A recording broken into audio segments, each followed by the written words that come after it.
And people are not getting by with the same thing. The culture itself is putting up a stop sign.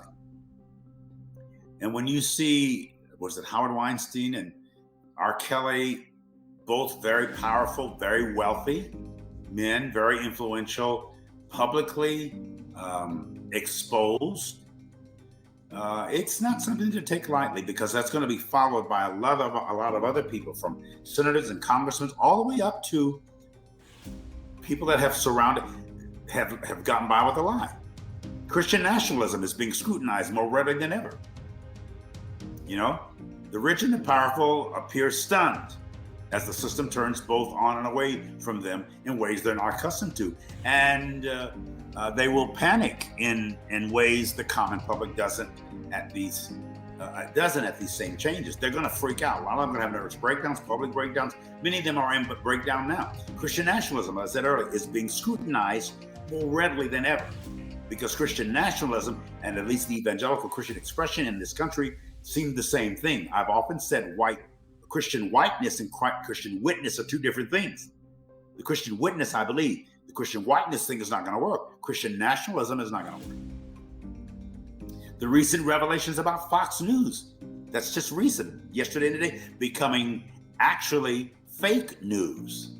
It's going to put a demand on Christian nationalists who've depended, leaned on, and leaned toward them to fess up their obvious preoccupation with accepting, relishing, and pretty much worshiping the election fraud lies that Trump instigated, that split off. The system turns both on and away from them. They've controlled the system, but the system is going to backfire on them. I actually think Donald Trump will probably be indicted. He could do prison time. And I only say that because times are shifting so wildly that the rich and famous and people, who was the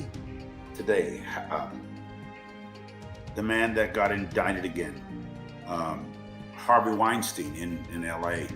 He looked so pitiful, and he was very powerful. He owned Hollywood for years. And it seems that he's an empty, dead, ailing old man. He was very powerful just a year or so ago. Kelly, and I've seen his music, he's defeated. I mean, R. Kelly, I felt terrible about what's happening to him.